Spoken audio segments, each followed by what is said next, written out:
La MIF, deuxième partie du Big Podcast avec mon frère Rayo ici présent. On a beaucoup parlé sur la première. On vous a dit qu'on vous laissait le croustillant pour celle-ci. C'est maintenant, c'est ce soir, c'est l'heure. On a plein de choses à raconter. Pour ceux qui prennent le podcast en route, Rayo, c'est un producteur qui est installé aujourd'hui à Los Angeles. Par chance, est mon meilleur ami depuis un bon moment déjà, dont je suis très proche et avec qui j'ai toujours eu l'occasion de beaucoup échanger autour de la musique. Il vient du coup nous raconter son parcours, les déconvenus, les bons moments, le grind tout simplement et tout ce que ça implique. Et je suis très fier parce qu'il a encore plein de choses à raconter, des choses très inspirantes. Alors si aujourd'hui vous avez besoin de motivation, de vous reconnaître dans quelqu'un qui fait tout pour accomplir ses objectifs et pour grandir dans sa passion, vous êtes face à la bonne personne. Il a plein de choses à vous raconter et aujourd'hui on s'est arrêté à son départ de la France pour London. Il y a beaucoup de raisons pour lesquelles il a quitté la France, beaucoup de raisons pour lesquelles ensuite il va quitter Londres. Il y a tellement de choses à dire, je sais presque pas par où commencer. Commençons par le commencement. Comment vas-tu depuis la dernière? Ça va super. Tranquille. Super, je suis très heureux, très heureux. On a plein de choses à dire, encore une fois. Pour bien connaître l'histoire, il y a beaucoup de gens qui vont sûrement s'y reconnaître et beaucoup de gens qui vont être très inspirés par ce que tu as à dire. Parce que là, on rentre dans le concret. On a beaucoup parlé de ta passion et de ce qui t'a mené à tout quitter pour vraiment te dédier à la musique, à tes objectifs en production. Là, on rentre dans le concret. Tu as un pied dedans, tu sais que c'est ce que tu veux faire, pas autre chose. Tu es à Londres, tu pars presque de rien. En tout cas, tu pars avec rien. Quitter le pays, sa ville natale, quitter sa langue de jeunesse, c'est quelque chose. Comment tu vis ton arrivée là-bas? Comment tu vis le fait de vraiment n'avoir aucun point d'ancrage là où tu atterris, mais de savoir quand même ce que tu veux faire? Déjà, pour revenir sur mon départ, sur les conditions dans lesquelles je suis parti, j'étais sur Paname, j'avais pas d'appart à l'époque, j'avais rendu mon appart à cette époque-là et j'habitais chez mon ancien manager de l'époque, Aurélien, à qui je passe un gros big up. Pour le coup, il m'aidait à travailler, il essayait de me connecter avec des gens en France, etc. J'avais déjà mon réseau, mais il voulait m'aider parce qu'il avait pas mal de connexions. On faisait quelques sessions, mais il y a une session en particulier qui m'a vraiment ouvert les yeux. C'était avec un producteur. C'est la manière dont on parlait de la musique et la différence de la manière dont on s'exprimait vis-à-vis de l'art de la musique et l'importance que je voyais que ça occupait chez lui par rapport à chez moi et l'entourage qu'il avait. Et je retrouvais ce discours chez pas mal de producteurs. Ça me convenait pas trop. Et la plupart des productions que je faisais à l'époque, les artistes n'en voulaient pas concrètement, tu vois. On avait parlé, je te coupe, dans le premier podcast, la différence de ton son qui était plus axé sur tes influences américaines par rapport au son justement qui était demandé par les artistes que tu avais. Donc ça veut dire que malheureusement, c'est important aussi pour les gens de le comprendre. Des fois, tu pouvais avoir des belles opportunités, mais qui n'étaient pas concluantes, parce qu'au final, les noms que tu avais dans le studio suffisaient pas. Si tu voulais rester fidèle à ton univers, en gros, il allait falloir que tu acceptes de dire non à certains artistes, ou en tout cas d'accepter des refus de certains artistes, parce que tu n'allais pas te plier à leur univers directement ou à leur vision de la musique. Franchement, c'est même pas pour être arrogant ou quoi que ce soit, mais les plus gros producteurs dans le rap français, c'est quasiment tous des potes à moi. J'aurais pu rester dans cette voie-là et me contenter du peu, entre guillemets, même si je sais pas d'hierarchiser, mais de quelque chose qui ne me plaît pas à moi pour rester dans le moule et gravir les échelons. Parce que j'aurais très bien pu être dans les bons studios au bon moment avec certaines personnes et j'ai côtoyé pas mal d'artistes, etc. Mais c'est juste que ça ne m'inspirait pas et c'est pas ce que je voulais faire.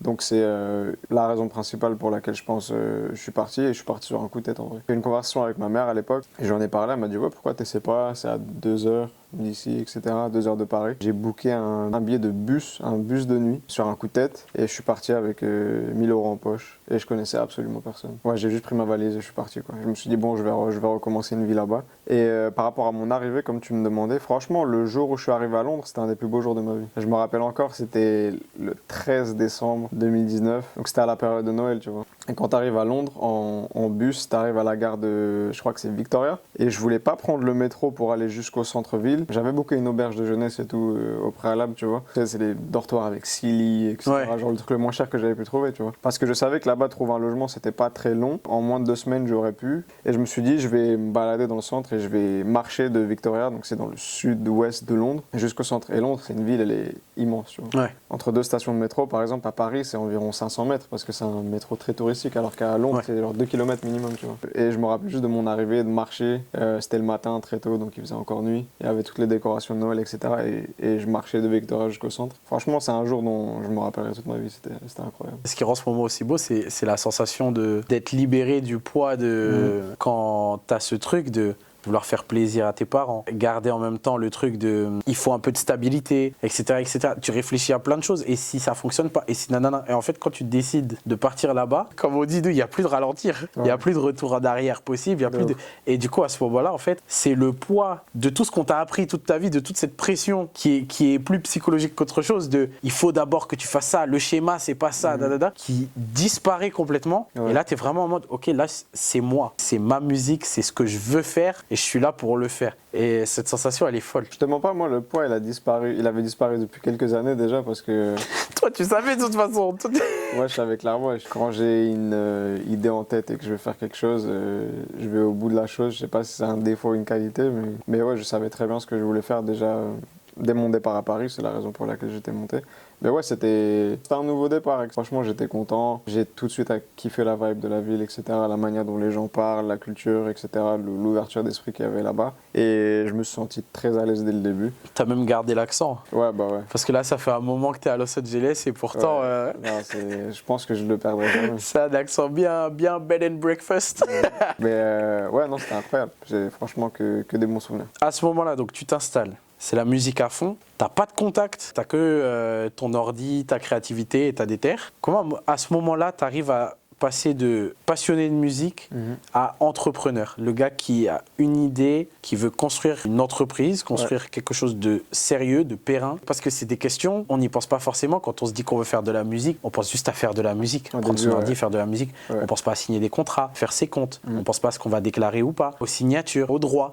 Toi, tu apprends tout ça sur le tard en fait. Ouais, totalement. Bah, c'est une histoire de fou en vrai. Là, c'est vraiment le moment où ça commence à devenir super intéressant et tu vois quand les gens disent ouais, ma vie c'est un film, j'ai l'impression. Bah, à ce moment-là, j'ai vraiment l'impression que ça commence à le devenir parce que j'ai vraiment l'impression que Dieu m'a entendu et que je suis sur la bonne voie et que les questions que je posais, il est en train de me donner les réponses et que il me laisse toujours des indices, tu vois. Je dis ça pourquoi? Parce que quand je suis arrivé, j'avais loué, comme je t'ai dit, une auberge de jeunesse pendant 2 semaines, mais j'ai trouvé un appartement au bout de 6 jours. En fait, ce qui s'est passé, c'est grosse dédicace à mon gars Slow, un frérot à moi de Paname qui se reconnaîtra. En fait, avant que je parte, il a pris son téléphone et il a appelé 3 personnes quand j'étais encore à Paname. Il a appelé Elodie, ma première roommate quand je suis arrivé à Londres, donc la personne avec qui je partageais mon premier appartement quand j'étais là-bas. Mon gars Edwin, qui est le propriétaire du premier studio dans lequel j'ai commencé à travailler. Et mon gars Chris, Charlotte à lui, qui était la personne avec qui j'ai vécu en deuxième, tu vois. Et en fait, au moment où j'arrive là-bas, mon gars Edwin, le propriétaire du studio, donc j'ai trouvé mon appartement donc, à Wood Green, donc c'est dans le nord de Londres, à côté de Tottenham. Je suis installé, etc. Et il m'appelle et il me dit viens, on passe au studio, tu vois, parce que mon gars, comme je t'ai dit, mon gars Slow lui avait dit que j'ai un petit qui arrive sur London, etc. Essayer de l'amener au studio avec toi. Donc il m'appelle un jour, il me dit est-ce que tu veux venir au studio? Moi je lui dis bah ouais, clairement, tu vois, j'ai envie. Et il m'envoie l'adresse et le studio est littéralement un pâté de maison derrière l'appartement que j'ai trouvé. Je me souviens de ça. Tu vois, dans toute la ville. Là, je me dis non, c'est trop. Donc, je sors de chez moi, je prends à gauche. Il y a une petite ruelle qui passe, tu vois, entre les maisons. Tu vois, les petites maisons britanniques avec les petites allées au milieu. Le studio est juste de l'autre côté. Donc j'arrive là-bas, je commence à faire du son avec lui, on commence à faire plusieurs sessions studio, etc. Et le premier jour, l'alchimie elle passe et il me donne les clés du studio. Donc j'ai directement un studio travaillé sur London, tu vois. Genre, vraiment bien équipé avec beaucoup de matériel, pièces isolées, des enceintes de qualité, un micro de qualité, etc. En sachant que ça, c'était un objectif que tu avais dû te fixer sur les 2-3 premiers mois. Ouais. Les trucs, il arrive au bout le deuxième semaine, jour. tu vois. Et là, c'est incroyable parce que c'est des bonnes conditions pour travailler. À l'époque où j'arrive là-bas, j'essaie de trouver du travail très vite et le premier truc que je trouve, c'est je faisais du ménage à domicile chez les gens. En fait, c'est une espèce d'application comme Uber. Tu t'inscris dessus, tu es auto-entrepreneur et les gens peuvent te booker du coup des créneaux où tu vas chez quelqu'un le matin, tu nettoies pendant 3 heures. Après, tu as 1 heure de coupure. Tu dois prendre le bus, te déplacer dans un autre quartier, nettoyer pendant 4 heures chez quelqu'un, etc. Et tu es noté comme ça et plus tu as des bonnes notes, bons points, plus tu es booké. C'est comme, tu vois, le système de Uber un peu. Ok. Donc, je fais ça. T'avais des bonnes notes? Ouais, ça va. Franchement, mec, c'était impossible ce qu'il te demandait de faire. Genre, il donnait 4 heures pour nettoyer un immeuble de 4 étages avec 4 pièces par étage. Tu vois, c'était infaisable. Mais je l'ai fait parce que ça m'a permis de rester à flot, tu vois, pendant un moment. Après, j'ai enchaîné les petits boulots. J'ai taffé dans un magasin de thé taïwanais, tu vois, je faisais du thé pour les gens, etc. Et après, j'ai été embauché chez Nike et le Covid arrive à ce moment-là. je suis au studio, je fais de la musique. En même temps, j'ai été pris chez Nike. Nike me paye à rester chez moi parce que le magasin a fermé. Donc, le timing est fou. Ouais, le timing est complètement fou. Et à ce moment-là, je prends les 3 mois de Covid où je me dis je vais faire énormément de prod. Comme ça, si jamais j'ai des opportunités dans la musique ou que je rencontre des gens maintenant que j'ai un studio et qu'il va sûrement y avoir du passage. Surtout que le studio était bien placé. C'était dans un grand bâtiment dans le nord de Londres qui s'appelle Chocolate Factory. Et en gros, il y a énormément de studios à cet endroit-là. Et je sais pas si les gens connaissent le chanteur et producteur Labrin. Produisait là-bas, etc. En fait, le gérant du bâtiment, c'était son manager et son producteur de l'époque. Donc voilà, j'ai beaucoup bossé la musique et je faisais mes petites sessions au studio à côté et je faisais de l'argent comme ça. Donc j'essayais c'était le seul à fond, franchement, c'était vrai seul. Le grind absolu. Pour le coup. Et c'est là-bas que j'ai rencontré l'artiste qui a vraiment fait en sorte que ma carrière prenne un tournant sur Londres et qui m'a permis de rencontrer beaucoup de personnes et bosser sur le vrai gros projet sur lequel j'ai été influent et important.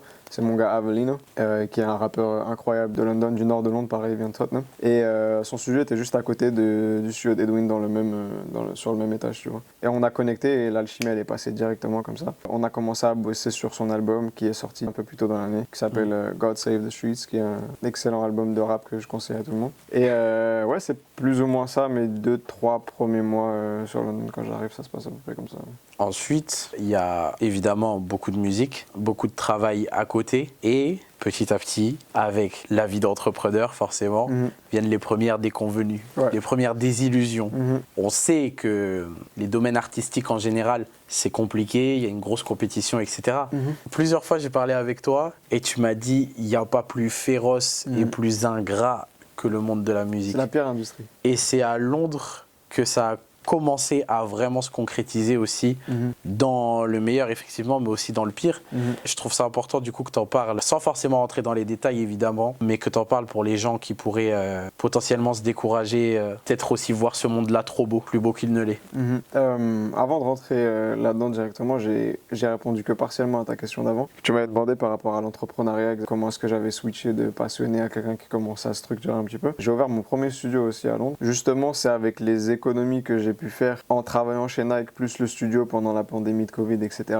Je me suis associé avec un frérot à moi, frère d'Edwin justement, shout out à mon gars Fred. On a mis de l'argent de côté et en juillet de la première année, j'ai ouvert mon premier studio à l'étage juste au-dessus du studio dans lequel je travaillais au début et on a repris un espèce de vieux studio tout en décombre, on a tout retapé avec un artisan, etc. Parce que je voulais pas rester bosser chez Nike pour l'éternité, tu vois. Et j'avais déjà mes premiers morceaux qui avaient commencé à sortir sur des projets distribués en major ou des projets assez conséquents en France. Mais il y a toujours, justement, pour revenir à la partie business, un délai entre le moment où la musique sort et le moment où tu es payé, justement, de manière intentionnelle et de manière structurelle, tu vois. C'est-à-dire qu'il y a beaucoup de retard de paiement, de délai de paiement dans cette industrie. Tout le monde est très réactif quand il s'agit d'envoyer les pistes, d'envoyer les fichiers avant que ça sorte, etc. Mais quand il s'agit de payer les gens, bizarrement... le temps ne s'écoule plus de la même manière, tu vois, où les gens sont occupés tout d'un coup et ils peuvent pas répondre aux messages aussi vite qu'avant. Tu as eu des gros noms? Ouais, très gros. Des rappeurs que vous kiffez, que vous écoutez, qui sont dans les top charts, les top streams, qui ont des gros chaînes en diamant, etc. et qui veulent pas payer les gens. Terre les noms, mais énormément, tu vois. Des très gros vendeurs du rap français. Ils sont parmi nous. Ouais. Et, en ce moment même, d'ailleurs. Et en vrai, dans le milieu du rap, on va pas se mentir, les gens mangent des miettes. Quand les artistes sont signés justement en contrat artiste, qu'on appelle un contrat artiste, que la maison de disques prend 85% des masters, des enregistrements, des bandes, il reste 15% à se séparer entre l'artiste, les producteurs, les managers, les A&R des fois qui vont essayer de gratter 1 ou 2%, l'ingénieur du son des fois qui va demander quelque chose. Les producteurs prennent entre 1 et 2% par morceau. Donc si tu comptes vraiment sur les royalties, sur les morceaux que tu vas sortir, ça va être très compliqué, donc c'est pour ça qu'avoir des cachets, se faire payer avant même la sortie du projet, c'est cool. Mais dans le rap, il faut vraiment avoir des hits en radio, sinon tu ne fais pas d'argent. Personne ne fait d'argent. La plupart des producteurs que vous voyez vivent d'avance en avance et ils essaient d'étirer ça au maximum, etc. Mais il y a très très peu d'argent dans le rap. Et ça vaut même aux États-Unis. Et quand tu scores sur des gros albums et que tu fais des gros sons, bah, là il y a de l'argent. Et il y a des modèles économiques qui sont différents et plus variés. Mais en général, dans le rap, il n'y a pas beaucoup d'argent. Tu vois. Donc c'est vraiment compliqué, il faut se battre, il faut être réconcilié avec l'idée que ça va être très compliqué pendant beaucoup d'années et que toutes les airs qu'on va prendre, ça va être de l'apprentissage l'âge et que ça va nous permettre d'affûter notre réflexion et, comme on dit, notre troisième œil, tu vois, pour être aguerri pour les prochaines fois. Mais oui, il y a beaucoup de déconvenus, beaucoup d'arnaques, beaucoup de vautours dans ce milieu, tu vois, c'est très fréquent. Faut faire attention, faut structurer, faut essayer d'avoir des gens qui te représentent, que ce soit un bon manager, un ou plusieurs avocats qui sont compétents, être bien entouré, structuré dès le début et essayer de faire valoir ses droits et se battre parce que le gâteau est pas très gros et tout le monde se bat pour ça. Après ça, c'est vraiment cantonné au milieu du rap. Dans la musique, il y a beaucoup plus que ça et faut pas se limiter à ça. Mais ouais, c'est pas facile. C'est vraiment pas facile. Quand on est qu'au milieu du rap, toi qui touches justement à pas mal de domaines musicaux différents, est-ce que tu as plus de facilité à faire valoir tes droits quand tu sors du rap que quand tu es en plein dedans? Ah oui, clairement. Exemple tout bête, je rentre de LA, j'ai bossé sur 3 morceaux de folk, country, pour des artistes qui sont même pas connus dans ce monde-là, tu vois. Déjà, des sessions qui sont très bien préparées, on te paye pour ton temps que tu passes au studio, il y a des cachets qui sont prêts pour ton temps, pour ta production, pour l'écriture si jamais tu fais partie de ça, les budgets sont déjà prêts à l'avance et les gens investissent beaucoup dans la musique. C'est un couple avec qui j'avais travaillé par le biais de mon management, etc. Pour tout te dire, ils avaient genre 6 000 € de budget pour 3 sons et ça a pris 2 jours. Puis il y a très peu de personnes qui sont payées 6 000 € pour des prods de rap, tu vois ce que je veux dire. Dans l'afro, en général, les équipes sont plus conciliantes. Dans le R&B, c'est mieux aussi. Dans la pop, c'est le mieux, je pense. Il y a beaucoup plus de défraiements, etc. C'est beaucoup plus carré, les documents sont remplis en temps, en heure. Les interlocuteurs sont beaucoup plus réactifs, on va dire. Mais ouais, le rap, c'est vraiment... c'est toute la culture de la rue que tu retrouves dans le rap. C'est ce que j'allais dire. Dans les bureaux aussi. Ça s'explique en fait quasiment que culturellement. Parce que d'un œil extérieur, je le vois comme ça. Mais ça m'embête de le voir comme ça. Parce que j'aimerais, quand je dis nous, je parle des amateurs de rap, etc. On prône tout le temps la culture, la réussite, l'avancement de cette culture, etc., etc. Comment aujourd'hui on s'en sort? Comment aujourd'hui on se fait valider si en une séance studio on arrive à montrer qu'au final on vaut pas mieux que ce qu'on était avant d'être des artistes qui ont réussi, tu vois? C'est compliqué parce que dans un sens c'est comme ça aussi que tu vois comment en interne t'es pas forcément au courant de tout en tant que public, mais du coup, tu te rends compte qu'en interne, il se passe des choses et que c'est pour ça que, malheureusement, des fois, tu vois aussi certains artistes issus de d'autres domaines en mépriser d'autres. Mais évidemment, il y a plein d'autres raisons qui expliquent ça, mais ça en fait partie aussi. Ouais, clairement. Quand tu vois que même sur ça, on n'est pas carré et qu'on se tire dessus entre nous, tu as tout le temps ce truc dans le rap de gars très envieux qui vont marcher sur les plates-bandes de leurs frères, qui vont se faire des coups bas, qui vont pas s'avouer certaines choses, etc., qui vont niquer les contrats de leurs potes. En fait, tout ça, est-ce que c'est pas justement la meilleure façon d'illustrer ce qu'ils vivaient déjà tous avant d'être dans la musique, en fait? Clairement. C'est exactement les problématiques auxquelles ils font face ou on fait face dans la vie de tous les jours qui sont importées dans le monde de la musique, vu que c'est les mêmes acteurs et c'est les mêmes personnes, tu changes juste les personnages. Tu crois que c'était pire avant, ça? Genre, est-ce que là, c'est en progrès? C'est pire. C'est en déclin encore maintenant? Ouais, parce qu'avant, il y avait beaucoup d'argent injecté dans l'industrie de la musique. Les budgets, à l'époque, ils étaient monstrueux. Les prods étaient payés beaucoup plus. Rappelle-toi, à l'époque où des Timbaland, des Pharrell prenaient des 1 million par prod. Aujourd'hui, personne ne touche ça. Même 500 000, personne ne touche. Même 100 000, il n'y a pas grand monde qui doit toucher ça, tu vois. Les budgets étaient énormes. Les sessions studio étaient payées. Il y avait des grands studios qui étaient bookés pendant des semaines et des semaines pour faire des albums. Énormément d'argent dépensé, etc. Aujourd'hui, il y a toujours plus d'argent. Enfin, autant d'argent, voire plus même avec le streaming et la manière dont les labels se sont accaparés le modèle économique. On essaie de faire le plus d'argent avec le moins d'argent injecté possible. Ouais, donc en fait, il y a plus d'argent qui est généré par le rap qu'avant, mais il y a moins d'argent qui est injecté dans le rap qu'avant. Total, même dans la musique en général. Les labels ne font plus de développement, ne cherchent plus des jeunes talents comme à l'époque où il y avait des A&R qui allaient faire du scouting, qui allaient dans des lives, etc., des petits lives pour essayer de dénicher des pépites, les ramener très jeunes, les signer, leur prendre des cours de chant, leur prendre des cours de musique, etc., les développer, les amener à maturité jusqu'au moment où ils peuvent les faire décoller. Ça, c'est fini. Aujourd'hui, c'est même les A&R, les gens qui travaillent dans les bureaux, qui sont censés aller chercher sur Internet aujourd'hui les nouveaux talents, c'est même plus des humains qui le font, c'est des algorithmes. Tous les jours, il y a à peu près 60 000 sons qui sortent sur les plateformes de streaming. Il y a des logiciels qui scannent toutes les sorties et qui vont aller récupérer les 10, 20, 30 qui ont le plus performé de la journée, les lister, les labels vont recevoir ça et vont aller directement chercher des gens, tu vois. C'est comme ça que ça fonctionne. C'est triste. On essaie de faire le plus d'argent possible avec le moins d'argent dépensé. Ouais.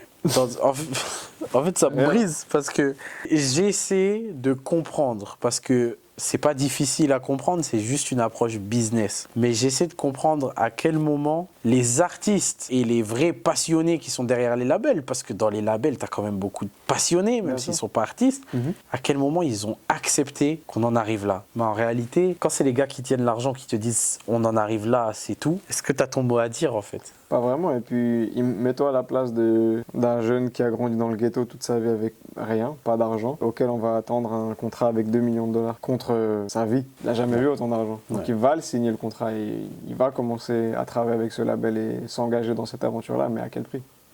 Vendre son âme au diable, des fois, c'est pas qu'une question de rituel, de trucs. Des fois, en fait, le diable, il est devant toi, t'en as juste pas conscience. Le diable, c'est le contrat que tu vas signer. Exactement. En fait, le paradoxe qui est fou, c'est que la musique, elle est incroyable. La musique, c'est tout court, c'est incroyable. L'industrie de la musique est infernale. Et il faut vraiment être patient et vraiment, vraiment, vraiment passionné pour le coup pour continuer là-dedans. C'est ce que je voulais te demander, parce que toi, du coup, tu prends conscience de ça, mais en réalité, c'est tes débuts. Toi, tu vois ça, tu es à Londres, parce que c'est important de revenir à ton histoire à toi. Tu viens d'arriver, tu fais à peine ton trou. Tu es confronté à la violence de la réalité du truc. Et c'est comme si demain, moi qui suis fan de basket, je signais un contrat en NBA et je découvrais qu'en fait, on est tous dopés. Genre là, on me propose d'être dopé, on me dit non, mais tout le monde est dopé. Tu croyais quoi, tu vois? Comment toi, tu te dis, ben, je vais faire encore plus et je vais aller plus loin, je vais pousser le délire plus loin, je vais même me barrer de là et aller au temple de la perversion à Los Angeles. Justement, c'est ça. Moi, tu me connais, la musique, c'est tout pour moi. Ouais. Donc il n'y a pas d'alternative de bon, peut-être qu'on va essayer autre chose. C'est pas possible. Donc je me suis dit, quitte à me battre et être dans un milieu de chiens, pour dire les mots, bah, on va aller dans l'arène. On va se lancer dans l'arène principale. Là où il y a le plus de requins, il y a le plus d'adversité, mais c'est là que la plus grosse part du gâteau est aussi. Et tout ça, ça sonne très pécunier, tu vois, économique, stratégique, etc. Mais j'avais toujours comme plan et idée de partir là-bas parce que je suis fan de musique américaine depuis que je suis jeune et c'était plus ou moins la suite logique. London, je le voyais comme un tremplin entre la France et là-bas. Pour pouvoir m'accoutumer à la culture anglo-saxonne, etc. Faire mes premières armes vraiment sérieuses dans l'industrie, étoffer mon catalogue pour arriver là-bas avec un CV et pas arriver tout jeune, tout naïf, sans expérience. Et là, je pense que ça aurait été encore plus compliqué. Donc c'était vraiment une étape. Et oui, comme je te dis, la solution pour moi ou la réponse, c'était de, quitte à me battre et quitte à être dans un milieu qui est très compliqué, je préfère aller me battre avec ou contre les meilleurs pour devenir moi aussi un des meilleurs et au moins aller là où la récompense est la plus importante. C'était plus dur pour toi de faire Paris-Londres sans un sou et sans contact, ou Londres-Los Angeles en sachant que là-bas, tu ferais face à la plus grande concurrence qui puisse exister dans ton milieu? Je pense que c'était Paris-Londres parce que c'était beaucoup plus tôt dans ma carrière, à l'époque où j'avais à peine mes premières sorties en France qui commençaient à arriver, etc. Donc concrètement, j'arrivais avec un CV quasi vierge ou qui commençait à peine à se dessiner. Alors que je pars à Los Angeles, je suis déjà 3 fois disque de platine, j'ai déjà des certifications, des récompenses, j'ai un réseau qui s'est étoffé, je travaille déjà avec pas mal de monde, même en Angleterre. Et à mi-chemin en Angleterre, c'est-à-dire que je suis resté 3 ans là-bas. Au bout de la première année et demie, j'ai commencé à beaucoup travailler avec des gens à Los Angeles justement, ou aux États-Unis, à distance. Tu vois. Oui. J'ai commencé à me créer une espèce de base de données de producteurs avec lesquels je travaillais beaucoup, avec lesquels j'ai pu commencer à nouer des relations, etc. Et du coup, le voyage que j'ai fait à LA, c'était l'occasion d'aller rencontrer ces gens dans la vraie vie, de pousser encore plus loin et d'aller découvrir une terre qui était inconnue pour moi, tu vois. Donc je suis parti dans cet esprit-là et je suis arrivé en terrain inconnu, mais pas totalement inconnu parce que je connaissais déjà quelques personnes. Donc c'était plus compliqué. C'est clair que comparé à Londres, c'est différent. Je me souviens de tous nos appels, de tous les FaceTime qu'on faisait quand je commençais ma journée et que toi tu finissais la tienne. C'était limite plus simple de se contacter depuis Los Angeles parce que du coup, quand moi j'emmenais les petits à l'école, toi tu étais sur le point de finir ta dernière séance de la journée. Et c'est à ce moment-là qu'on arrivait à se raconter un peu où on en était chacun. À ce moment-là, ces appels, c'était pas encore clair, ça se dessinait de façon logique parce qu'on le sentait venir comme une épée de Damoclès au-dessus de ta tête, mais c'était pas encore clair que tu allais t'installer là-bas. C'était des voyages, c'était des allers-retours, etc. Qu'est-ce qui a fait que tu as décidé que là c'était le moment? Encore une histoire de ouf. Je suis parti pour la première fois à LA en avril 2022. Donc l'année dernière. Je suis parti avec des potes à moi, des producteurs de Pologne, à qui je passe un gros big up. Et on a loué un appartement sur Burbank, North Hollywood. On est resté 3 semaines. Et en fait, on avait beaucoup de connaissances en commun.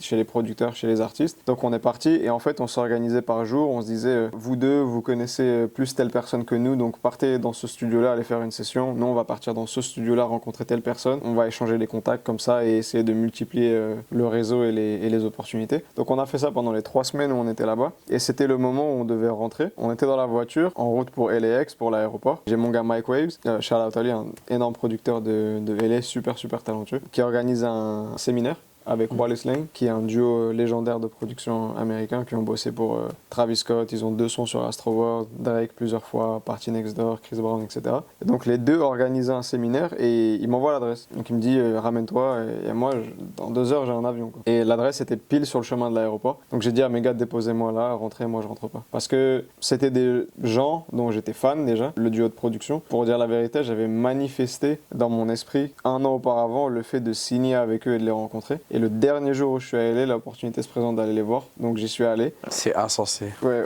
La story, elle est insensée. Créer son propre destin juste par la force de l'esprit et du travail. Parce que tu peux manifester tant que tu veux, mais si derrière ton travail, ton âme n'est pas dédiée à ce que tu viens de manifester, pas sûr que ça se manifestera. Non, c'est réel. Aide-toi toi-même et le ciel t'aidera, comme on dit. Du coup, j'arrive là-bas, je rencontre les gars, le courant passe super bien. Le séminaire durait 3 jours, donc ils m'ont proposé de venir le surlendemain, puis le surlendemain. Et je me suis lié d'amitié avec un peu tout le monde là-bas. Et au final, ils m'ont demandé de revenir bosser avec eux et ils m'ont laissé venir utiliser le studio quand j'avais plus ou moins envie. Donc j'ai étendu mon séjour de 1 mois supplémentaire, ou 1 mois et demi, où j'étais tous les jours là-bas au studio. Je suis rentré à Londres plus tard. Et en rentrant, j'ai un appel avec eux. Ils me demandent est-ce que je suis signé, est-ce que j'ai un manager, est-ce que je suis édité. Et j'avais jamais eu de contrat à l'époque, j'étais donc totalement libre. Et du coup, ils me demandent de signer avec eux et moi, c'était ce que je voulais depuis le début. Et du coup, j'ai fini par signer avec Wallace Lane. Donc, j'ai fini par retourner aux États-Unis. À partir de ce moment-là, il était question que je fasse des allers-retours jusqu'au moment où je puisse avoir mon visa, que je m'installe définitivement. Mais c'est vraiment la rencontre avec eux qui a accéléré tout le processus et le fait de travailler dans leur studio à Santa Monica qui m'a permis de rencontrer énormément de gens. Et en fait, la semaine où je signe avec eux, 1 semaine après, j'ai mon placement avec Chris Brown qui arrive. Donc ça s'est fait vraiment comme ça, quoi. Ça a commencé direct. C'est de la folie. Non, c'est ouf. Je suis tellement fier. Non, mais... Je suis tellement content, frère. On en a parlé, en vrai, on l'a vécu. Le fait d'en reparler comme ça, je me dis, mais. Quelle histoire! C'est fou, c'est fou, c'est fou. Et tu le dois qu'à toi-même. Tout ce qui s'est passé, toutes les désillusions, tous les bons moments aussi, tous les obstacles, tout ça, au final, c'est toi. Tu es resté fidèle à ton son, tu es resté fidèle à ta vision de départ. Tu as eu peut-être même plus que certaines choses que tu avais pu espérer avant. Ouais. Aujourd'hui, forcément, l'avenir est encore plus radieux, il y a encore plein de choses. Mais c'est déjà incroyable que ça se soit passé comme ça. Surtout d'où on vient. Surtout d'où on vient. Tu vois ce que je veux dire? Il ne faut pas oublier, on en avait parlé au premier podcast. Gardez en tête que si c'est possible pour lui, c'est possible pour vous. C'est pas inhumain d'être aussi déterminé que lui. C'est pas un ovni, comme on vous le fait souvent croire avec les plus grands champions, les ci, les ça. On aime bien parler de grandes réussites comme de choses surréalistes. La vraie vie, elle est là. Tout comme elle peut se trouver dans un bureau, tout comme elle peut se trouver à la mairie, tout comme elle peut se trouver chez les gens qui font le ménage à Londres. La vraie vie, c'est ça. Et c'est à la portée de tous ceux qui se donneront les moyens. Très, très, très, très, très sincèrement. Donnez-vous les moyens, vous savez jamais ce qui vous attend derrière la porte. Il vous suffit de l'enfoncer. Que les gens soient prêts à vous recevoir ou pas. Si vous considérez que c'est votre moment, allez au bout des choses. Croyez-y. Croyez-y à fond. Parce qu'il y a cru à des moments où il était seul à y croire. Ah, j'étais le seul. Il était seul à y croire. Personne n'y croyait. On habitait à Aubervilliers. Il perdait son ordi dans le métro avec toutes ses prods dedans, tous ses packs, tout son travail. Et le lendemain, il était au taf. Non, on était là à vouloir faire des big cagnottes pour lui reprendre un ordi. Des cagnottes alors qu'on avait 15 balles. Dès que j'ai le crous, je vais dans la cagnotte. Shout out à la fac de la Sorbonne pour ces virements qui ont bien servi. Je voulais rebondir sur ce que tu disais tout à l'heure par rapport au fait de croire en soi, etc. Moi, de base, j'ai aucun talent. Vraiment zéro. Et je dis ça vraiment sincèrement, c'est que je sais pas si je crois au talent ou pas, parce qu'il faudra encore définir ce que c'est. Mais moi, pour le coup, la première fois que j'ai fait de la musique, ce qui est sorti de enceintes, c'était calamiteux, tu vois.